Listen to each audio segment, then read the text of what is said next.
핀테크 연구소에 오신 것을 환영합니다. 지금 이 방송을 듣고 계신 시청자 여러분, 당장 스마트폰 은행 어플을 한번 상상해 보십시오. 은행 어플이요? 매달 들어오는 월급 옆에 어젯밤 누군가 강남의 한 노래방에서 90년대 발라드를 불렀다는 이유로 몇백 원의 입금 내역이 찍혀 있다면 어떨까요? 와, 그게 진짜라면 솔직히 눈을 의심할 것 같은데요? 그쵸. 공상과학 소설 같은 이야기가 아닙니다. 지금 대한민국에서 120만 명이 넘는 사람들에게 실제로 매달 일어나고 있는 일입니다. 오늘 우리가 해부할 데이터가 바로 이 현상의 중심에 있는 플랫폼 뮤직하우에 대한 심층 분석인 거죠? 핀테크 연구소에서 발표한 FAI, 즉 핀테크 인정지수, 심층 분석 보고서가 오늘의 소스입니다. 이 FAI 지수라는 게 단순히 아이디어가 얼마나 참신한지를 평가하는 무슨 인기 투표가 절대 아니거든요. 그럼 뭐에 가까운 건가요? 그 스타트업이 냉혹한 제도권 금융의 생태계에서 생존할 수 있는 골격을 제대로 갖추었는지 판별하는 엑스레이에 가깝다고 보시면 됩니다. 시청자 여러분, 우리의 미션은 아주 명확합니다. 음악을 금융자산으로 바꾼 이 시스템이 그저 잠시 스쳐 지나가는 유행인지 아니면 여러분의 포트폴리오를 영구적으로 바꿔놓을 진짜 금융의 혁신인지 오직 팩트와 논리로만 검증할 겁니다. 당장 그 엑스레이 결과부터 뜯어보죠. 이 평가에서 뮤직하우가 획득한 총점이 100점 만점에 무려 83.5점입니다. 등급으로 치면 어느 정도인가요? 명확한 A등급이죠. 도대체 얼마나 많은 사람이 이용하기에 이런 성적표까지 나왔는가 보니까 누적 회원수가 120만 명, 누적 거래액이 4,200억 원을 돌파했습니다. 와, 4,200억 원이요. 그 거대한 자본이 움직이는 뼈대가 그 점수 안에 다 들어있다는 뜻이네요? 그래서 총 6개의 영역을 해부하는 육각형 스탯을 봐야 하거든요. 그 육각형 스탯 점수가 구체적으로 어떻게 구성되어 있습니까? 일단 배점이 가장 높은 시장 신뢰도가 25점 만점에 19점이고요. 금융 신뢰가 20점 만점에 18점, 성장성이 16점, 브랜드가 12점, 혁신성이 9점, 5점, 마지막으로 공공성이 9점입니다. 잠깐만요. 게임 캐릭터로 치면 방어력이랑 마법력을 다 갖춘 육각형 밸런스 캐릭터라는 뜻 아닌가요? 비유가 기가 막히네요. 근데 지금 이 보고서를 들여다보는 시청자 여러분 입장에서 가장 먼저 시선이 멈추는 곳이 따로 있을 겁니다. 어딘가요? 단연 금융신뢰 부분의 18점입니다. 20점 만점에 18점이면 거의 만점에 가까운 타격률이거든요. 아니, 그 부분에서 제가 아주 강하게 짚고 넘어가야 할 팩트가 있습니다. 제가 알기로는 불과 몇 년 전만 해도 이 플랫폼이 당국으로부터 이거 불법 증권 아니냐 하면서 치명적인 철퇴를 맞지 않았습니까? 시장에서 완전히 퇴출당할 뻔한 벼랑 끝 위기가 분명히 있었죠. 그러니까요. 어떻게 영업정지 위기를 겪었던 기업이 보수적인 금융권의 평가에서 최상위권의 신뢰도 점수를 확보할 수 있었는지 그 내부를 뜯어봐야 시청자 여러분이 납득을 하시지 않겠습니까? 아이러니하게도 바로 그 위기가 뮤직하우를 단순한 음원 조각 투자 앱에서 완벽한 제도권 금융거래소로 탈바꿈시킨 결정적인 진화의 촉매제였습니다. 위기가 오히려 기회가 됐다는 건가요? 어떻게 그게 가능하죠? 규제 당국인 금융위원회가 이 비즈니스 모델을 아주 깐깐하게 검토를 했거든요. 그리고 내린 결론이 이걸 파괴하는 대신 혁신 금융 서비스로 지정을 해버린 겁니다. 아예 제도권 안으로 끌어안아 버린 거군요.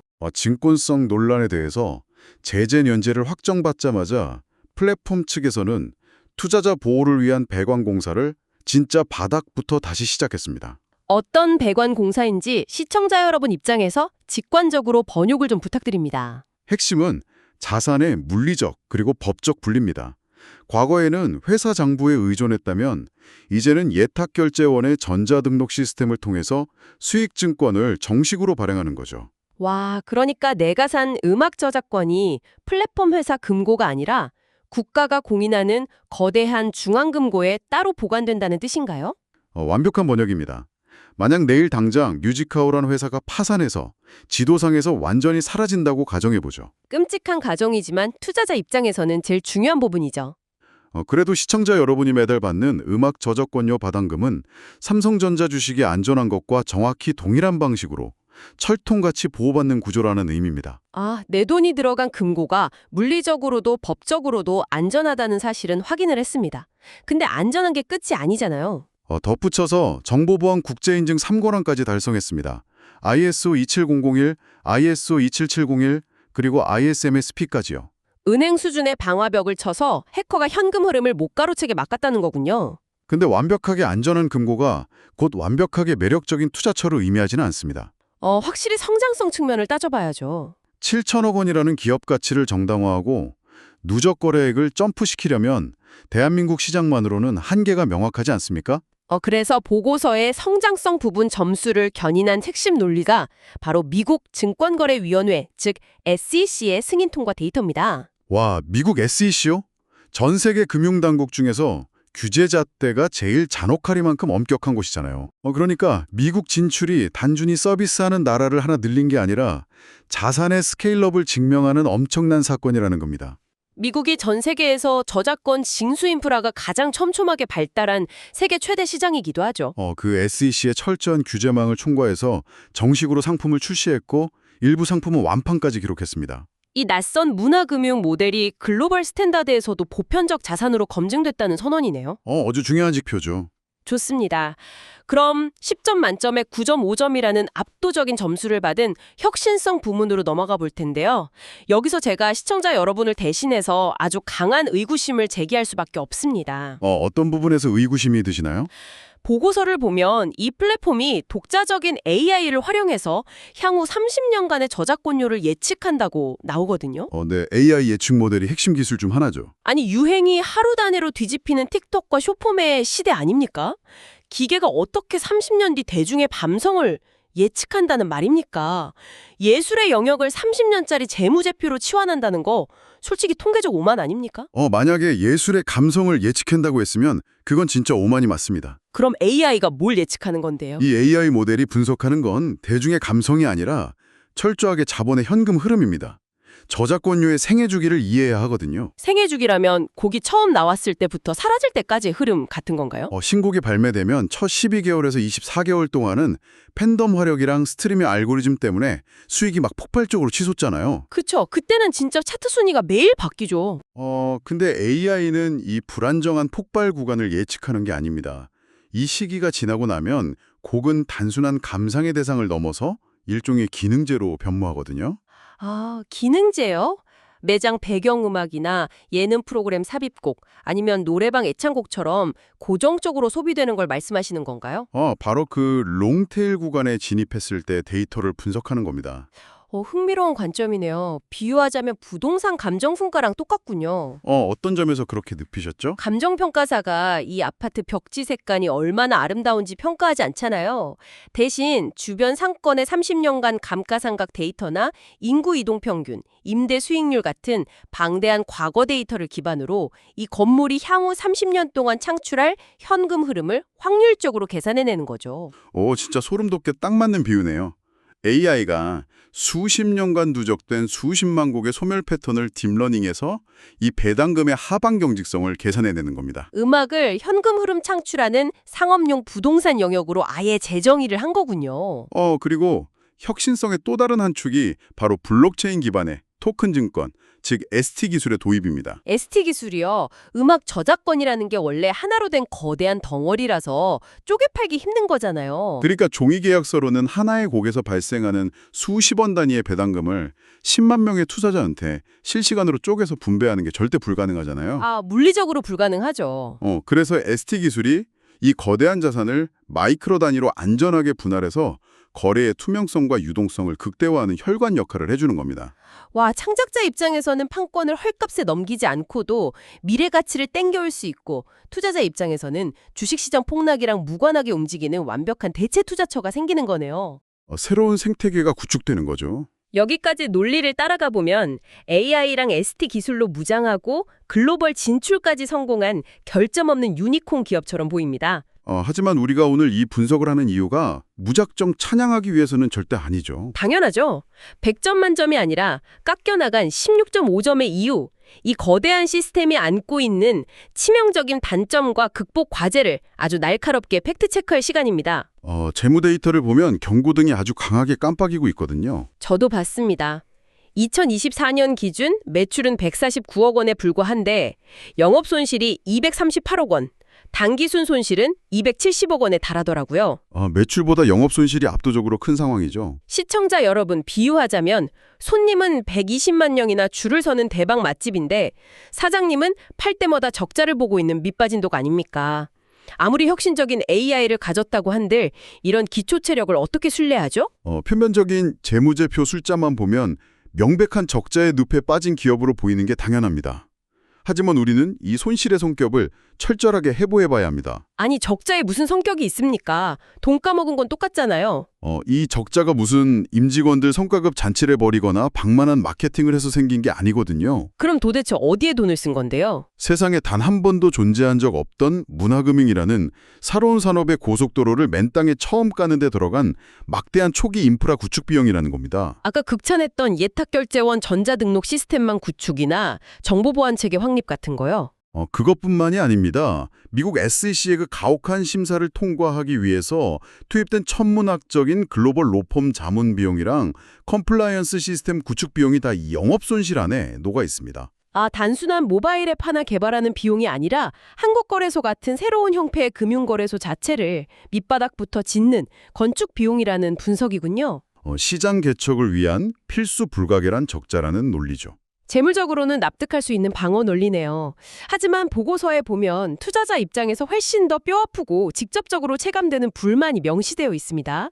AI가 제시한 예상 수익률과 실제 통장에 꽂히는 저작권료 사이의 괴리 문제 말씀하시는 거죠? 바로 그겁니다. 시청자 여러분이 AI 예측 모델을 믿고 7% 수익을 기대하면서 자금을 투입했는데 실제 배당금이 한참 못 미친다면 어떨까요? 이건 단순한 불만을 넘어서 플랫폼의 핵심 엔진이 신뢰성 자체가 통째로 흔들리는 심각한 균열 아닙니까? 그 균열이 현재 뮤직하우가 당장 해결해야 할 가장 시급한 아킬레스건이 맞습니다. 방대한 과거 데이터로 딥러닝을 했는데 오차가 왜 생기는 건가요? 아무리 정교한 AI라도 금융과 현실의 외부 변수는 통제 밖의 영역에서 빵빵 터지거든요. 예를 들어서 팬데믹으로 전국의 모든 노래방이랑 카페가 문을 닫을 줄 어떤 AI가 예측했겠습니까? 아, 그렇긴 하네요. 혹은 특정 아티스트가 갑작스런 물해를 일으켜서 방송국에서 음원 송출을 싹 다 정지시키는 블랙스완 사태 같은 것도 알고리즘에 미리 계산해낼 수는 없죠. 결국 과거 평균값이 미래 수익을 보장하지 못한다는 뜻이네요. 그럼 대안이 뭡니까? AI 똑똑해질 때까지 기다려달라는 건 투자자한테 할 소리가 아니잖아요. 그래서 핀테크 연구소 보고서가 두 가지 아주 강력한 대안을 제시하고 있습니다. 첫 번째 대안은 뭡니까? 일단 당연히 알고리즘의 외부 변수 가중치를 반영해서 오차 범위를 지속적으로 좁혀나가는 AI 고도화 작업이죠. 그건 기술적인 해결책이고 두 번째 대안이 진정한 핵심일 것 같은데요. 투자자 정보 제공의 획기적인 투명성 강화입니다. 플랫폼은 예상 수익률이 절대 확정 이자가 아니라는 사실을 더 공격적으로 공시해야 합니다. 아, 특정 아티스트의 리스크나 계절적 요인 같은 변수들을 투자자가 직관적으로 인지할 수 있게 해야 한다는 거군요. 전통 주식시장의 전자공시 시스템 다트에 준하는 수준으로 정보 비대칭성을 해소하라는 게 보고서의 주문입니다. 기술의 불안전성을 솔직하게 인정하고 리스크를 투명하게 공유하는 것만이 하락장에서도 시장 신뢰를 유지하는 유일한 방어막이란 뜻이군요. 그게 금융의 기본이니까요. 자, 오늘 우리가 해부한 핀테크 연구소의 방대한 보고서를 한 줄의 맥락으로 종합해 볼 시간입니다. 여전히 좁혀야 할 예상 수익률 오차가 존재하고 당장 눈앞에 수백억 원대 재무적 적자를 흑자로 턴어라운드 시켜야 하는 무거운 과제가 산적해 있습니다. 하지만 동시에 120만 명의 자본이 4,200억 원이라는 거대한 흐름을 만들어냈다는 팩트도 존재하죠. 깐깐한 금융당국 심사를 통과하고 미국 시장이라는 글로벌 무대까지 진출한 세계 최초의 문화금융 개척자라는 사실 역시 흔들리지 않습니다. 보고서의 최종 결론도 지금 말씀하신 맥락과 일치합니다. 향후 미국 시장에서 이 STO 모델이 숫자로 성과를 증명해내고 인프라 투자 감가상각이 끝나서 흑자 전환이 되는 변곡점을 맞이한다면요. 맞이한다면 어떻게 됩니까? 현재의 A등급을 훌쩍 뛰어넘어서 글로벌 스탠다드를 주도하는 메가 플랫폼으로 도약할 압도적 잠재력이 있다는 겁니다. 우리가 지금 주식이나 채권, 부동산으로만 꽉 차 있던 전통적인 자산 포트폴리오에 문화와 예술이라는 카테고리가 공식적으로 편입되는 아주 거대한 패러다임 전환의 초기 국면을 목격하고 있는 거네요. 역사적인 순간일 수도 있는 거죠. 오늘 이 심층 분석을 끝까지 함께해 주신 시청자 여러분, 글로벌 플랫폼으로의 도약을 기대하면서 구독과 좋아요 부탁드리고요. 마지막으로 하나의 도발적인 질문을 던지며 마무리하고자 합니다. 어떤 도발적인 질문이시죠? 만약 이 패러다임 전환이 완전히 성공해서 음악이 순수한 예술 작품을 넘어 주식처럼 철저히 수익률로 평가받는 금융자산이 된다고 가정해 보십시오. 상상만 해도 생태계가 많이 바뀔 것 같은데요? 그렇다면 미래의 아티스트들은 대중의 영혼을 울리는 명곡을 쓰기 위해 고뇌하며 밤을 새울까요? 아니면 AI의 예측 모델에서 높은 점수를 받을 수 있는 배당금용 알고리즘 음악을 공장처럼 찍어내게 될까요? 와, 기술과 금융의 만남이 문화 생태계를 어떻게 바꿀지 진짜 소름 돋는 고민거리네요. 시청자 여러분의 생각은 어떠신가요? 늘 깨어있는 시각으로 시장을 주시하시길 바랍니다.